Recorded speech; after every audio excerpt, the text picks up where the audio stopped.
राधा वल्लभ श्री हरिवंश। कल 25 जुलाई 2026 शनिवार को देव शनि एकादशी है, जिसे हरि शनि, आषाढ़ी या पद्मा एकादशी भी कहा जाता है। तो एकादशी से जुड़ी संपूर्ण जानकारी इस वीडियो में मिल जाएगी।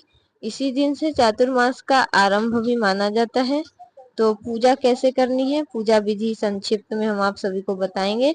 ब्रह्म मुहूर्त में उठकर स्नान करें, भगवान श्री विष्णु और माता लक्ष्मी की पूजा करें, तुलसी दल, पीले फूल, धूप, दीप और नैवेद्य भगवान विष्णु माता लक्ष्मी को अर्पित करें और ओम नमो भगवते वासुदेवाय, ओम नमो भगवते वासुदेवाय मंत्र का जाप करें। एकादशी व्रत रखें और रात्रि में भजन कीर्तन करें। पारण व्रत खोलने का समय है 26 जुलाई 2026 रविवार को द्वादश तिथि में पारण करें। बिहार क्षेत्र में पंचांग के अनुसार पारण का समय अलग हो सकता है। वैसे सुबह 5:11 से 9:40 तक पारण मुहूर्त है। स्थान के अनुसार से थोड़ा सा अलग हो सकता है, तो आप अपने हिसाब से देख लीजिए। भगवान श्री हरि विष्णु की कृपा आप और आपके परिवार पर सदैव बनी रहे। राधा वल्लभ श्री हरिवंश। ओम नमो भगवते वासुदेवाय। देवशयनी एकादशी के दिन किए गए उपाय अत्यंत शुभ माने जाते हैं, तो आप ये उपाय कर सकते हैं। प्रातः स्नान करके भगवान विष्णु और माता लक्ष्मी की पूजा करें। श्री हरि को 11 या 21 तुलसी की पत्ती अर्पित करें। ओम नमो भगवते वासुदेवाय मंत्र का 108 बार माला करें।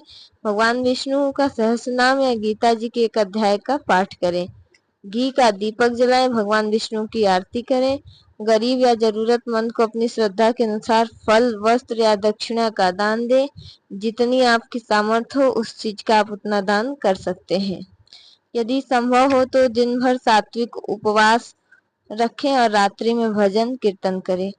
तुलसी माता की परिक्रमा करके मनोकामना प्रार्थना करें। विशेष उपाय मनोकामना पूर्ति के लिए पीले कपड़े में हल्दी की 5 गांठ और एक सिक्का रखकर भगवान विष्णु के श्री चरणों में अर्पित करें और ओम नमो भगवते वासुदेवाय का जाप करें। अगले दिन इसे अपनी तिजोरी या पूजा स्थान पर रख सकते हैं।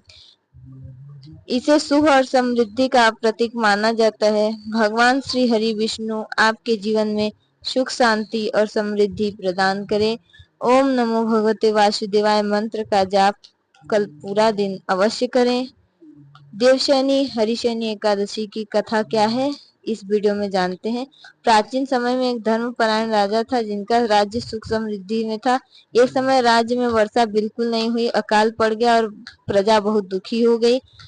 राजा ने ऋषियों से इसका कारण पूछा, तो ऋषियों ने बताया कि यदि राजा और समस्त प्रजा श्रद्धा से आषाढ़ शुक्ल एकादशी देवशयनी एकादशी का व्रत करे और भगवान श्री विष्णु की पूजा करे, भगवान को प्रसन्न करे।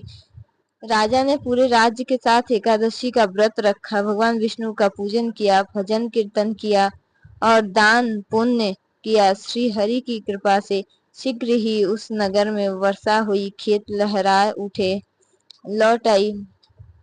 इसी दिन भगवान विष्णु क्षीर सागर में योग निद्रा में प्रवेश करते हैं और चातुर्मास का आरंभ होता है। 4 महीने बाद देव उठनी प्रबोधनी एकादशी पर भगवान जागते हैं, इसीलिए देवशयनी एकादशी का विशेष महत्व माना जाता है। इस कथा से यह शिक्षा मिलती है कि भगवान विष्णु की भक्ति और एकादशी व्रत से पुण्य की प्राप्ति होती है। श्रद्धा, संयम और दान से जीवन में सुख समृद्धि आती है। ओम नमो भगवते वासुदेवाय। इस दिन भजन कीर्तन, विष्णु सहस्त्र नाम का पाठ और तुलसी पूजन विशेष फलदायी माना जाता है। ओम नमो भगवते वासुदेवाय। राधा वल्लभ श्री हरिवंश। राधे राधे।